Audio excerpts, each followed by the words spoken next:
Hello everyone, welcome to my YouTube channel. So today we'll be discussing on the application of rules of replacement. We discussed on application of rules of inference in our last class. So today we'll be talking about the rules of replacement, the application of the rules of replacement. So for the rules of replacement, they are 10 in numbers, okay, unlike the rules of inference that whereby they are 9. So the rules of inference replacements are 10 in numbers, and what does it mean? It means that we can replace a part of an argument, okay. So this means we can apply any of the rules of replacement to one part of an argument, okay, in order to get arrive at our conclusion. So let me quickly erase out the rules of replacement. So we have the Morgan theorem.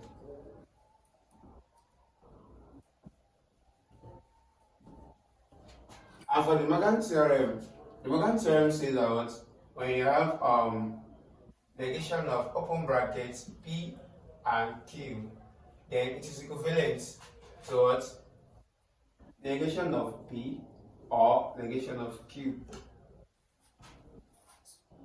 Negation of P or Q is equivalent to negation of P and negation of Q. So that is what the Morgan's theorem. So the next one we have commutation. And the Morgan's theorem is represented with this. Commutation is represented with this. For commutation is when you have an argument that is P and Q, then you can replace it with what? With this by what? Q and P by interchanging. Okay, you interchange the first conjunct and the second conjunct. So the same thing applies to when you have it in the disjunctive statement. It's also applicable to what? Q or P. Number 3, tautology.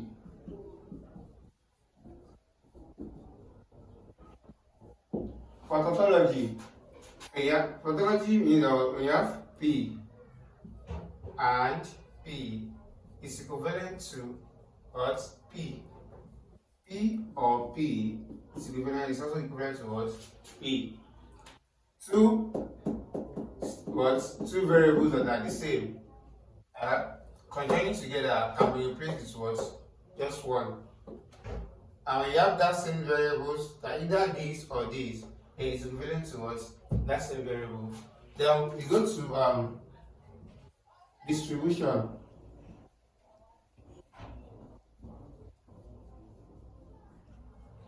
For distribution, we have P and Q or R. Okay, it is equivalent to what? By saying that, so you distribute this P for the two. You now say that P and Q or P and R. Sorry. That is for distribution. And it comes also as what? This disjunction P or Q and R is equivalent to P or Q and P or R. Okay. Number 5, we have material implication.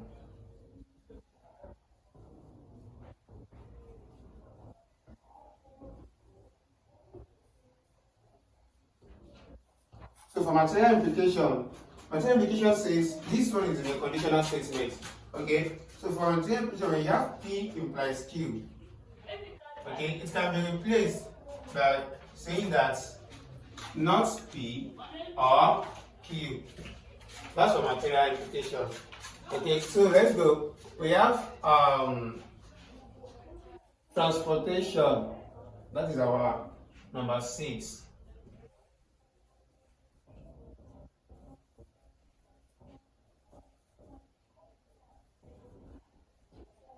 I mean transportation.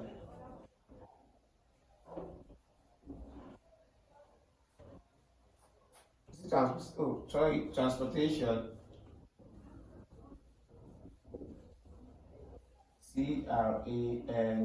CRANS. So for transposition, the sorry.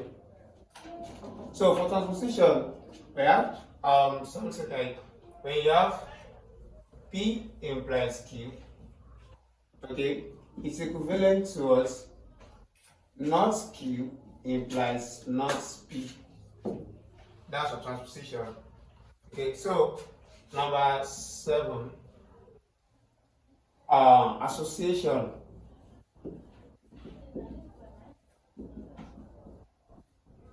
Okay, for association, we have P and Q. Okay,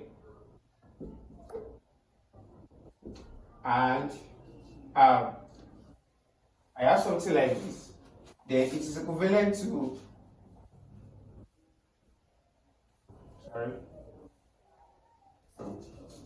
when you have something like P and Q and R, okay, then you associate this for this. You know, then you can have something like this: P and Q and R. It also comes like this: P or Q or R. Then it's equivalent to P or Q or R. So number 8. So you done Morgan exportation.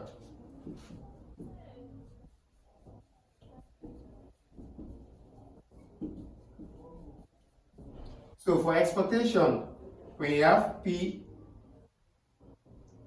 and Q implies R. Then it's equivalent to P implies Q implies R. Okay, so that is for exportation. Number 9, double negation. That is DL. Okay, for double negation is not P. It's equivalent to what? P.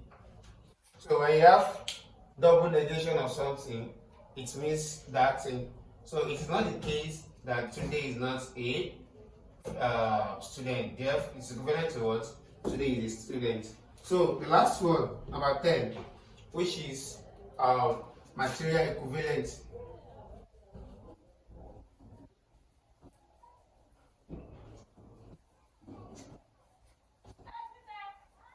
Okay, so for material equivalence, that one is P by condition Q is equivalent to P implies Q, P implies Q, and Q implies P. Okay? So that is P implies Q or Q implies P. The same thing, I have P by condition Q is equivalent to what?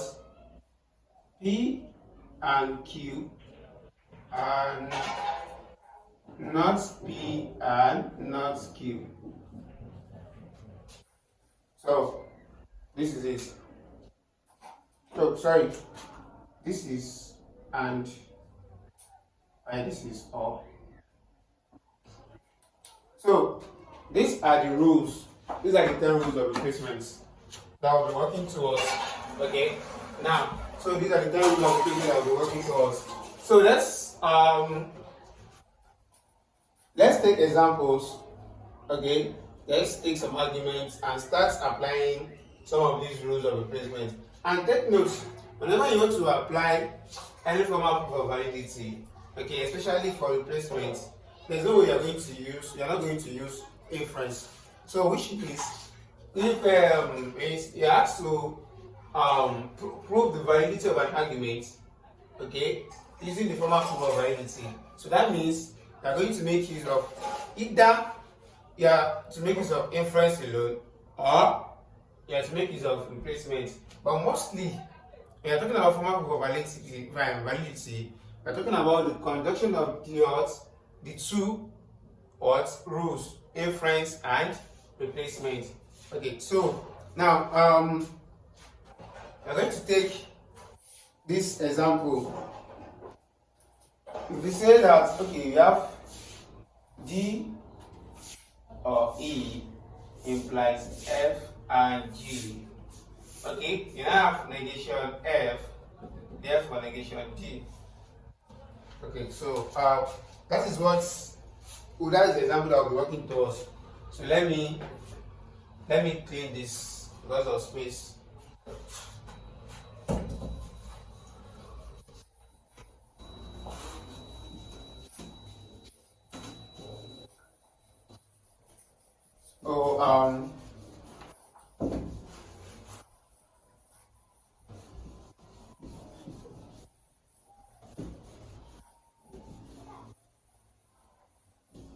So this is our question.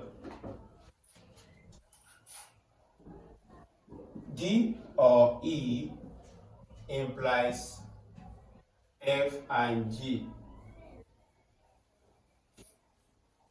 F and G. So the second premise says that was negation F, therefore negation D. So we have to make use of our formal proof of validity. Okay. So we now see that line 3. What's our line 3? We have not F here, but what are we looking at? Negation of D, right? So we are looking at negation of D. Okay, so that means we need something to bring this D. We need something to bring it out. So that we can make use of it and have negation of D. So the next thing I'm going to do is to look at this. How am I going to bring this out? Okay. So the next thing I need to do is to apply the rule of addition. See, we've explained that one in our rule of inference. Addition says that when you have a variable, then you can add another variable to it as a conclusion. Okay, so that means my line 3 will now be not F, or not G. Remember, you can add any variable. In fact, you can add any variable that has brackets.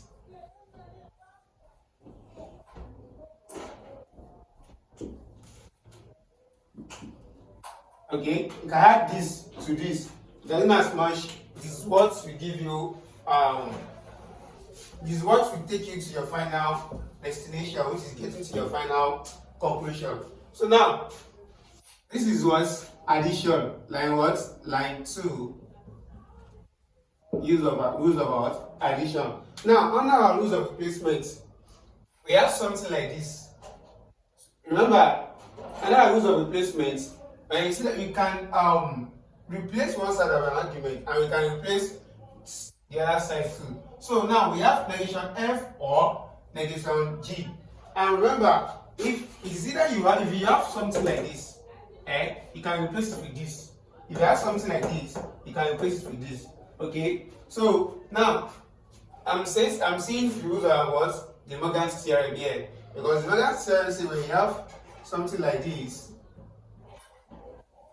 okay, it's equivalent to what? Okay, it's equivalent to P I mean, not P, this one is not there, and not Q. Okay, and it also comes in what? This.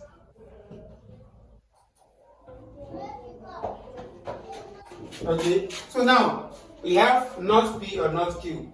Therefore, what am I going to do? I'm going to what? Equate it to this. So that means I'm going to replace this one with this. Now, not F or not G. Then I can now see that my line 4 will be what? Not open bracket F and G. Line 3, De Morgan. I hope you are getting it. So, I'm not done yet since this is what I'm working towards. Okay, now I have not F and not G. I mean, not F and G. And in line 1, I have D or E implies F and G. Remember, when you have something like this, you have to look at the words major connective. These are major connective. Okay, and here we have D and E implies F and G. But my line 4 is saying that I have negation of what? F and G. So that is what? Modus tollens. For modus tollens, when you have P implies Q as a first premise, then the second premise is saying that not Q. Therefore, the conclusion will be what? Not P. So the same thing applies to here. Let's assume this, everything in this bracket is P and everything in this bracket is Q. So then we already have our negation of that Q. Therefore, we now say negation D or E. That is line 1 and line 4. What rule did I use? I make use of what? Modus tollens. Okay, so let's go. Line 6. Since I'm not done yet, don't forget our rules of what? De Morgan. Or the De Morgan say, wait, now you can see that we have something like this, and I change it to this. Now we now have something like this. What am I going to do? I just have to change it to what? It's now give me not D and not E. Line 5, De Morgan. Okay, so line 7. Since I have not D and not E, and our final conclusion here is what? Not D. I can just say not D. Line 6, simplification. So you can see that I've already arrived at my what? Conclusion. But here, what I used most here was De Morgan. The first thing I did was to look at it. Okay, how can I get something like this? I have to break this one down. Then I added a variable to it, which is what? Not G. To my line 2. Then having added that to this, then I convert it.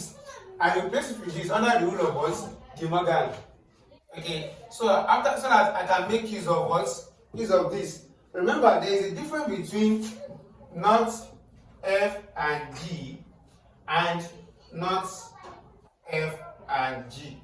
There's a difference between these two.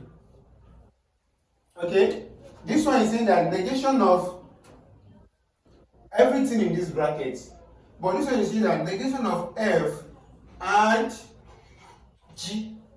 Negation of F alone and G, but here negation of F and G. So they are different. Let's take notes. Okay, so after done that, then I make use of this my line 1 and line 4, using modus tollens to get my line 5. And when I got my line 5, which gives me negation of D or E, negation of D or E is also equivalent to what? Under rules of De Morgan, is equivalent to what? Not D and not E, which gives me this. Then, since I only need what? Not D, then I just what? Simplify. Okay, so let's take another example. Supposing we have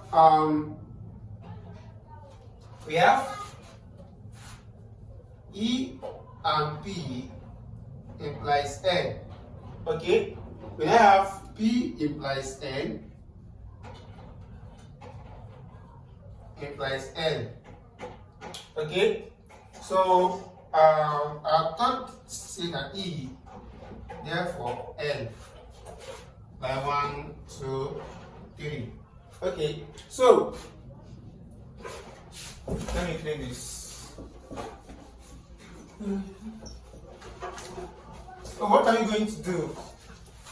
We are going to apply both our rules of inference and replacement. Okay? So now let me rewrite it. Line 1 says that we have E and P implies N. Line 2 says we have what? P implies N implies L. Okay, and line 3 says that we have E, therefore N. So now we go to our line 4.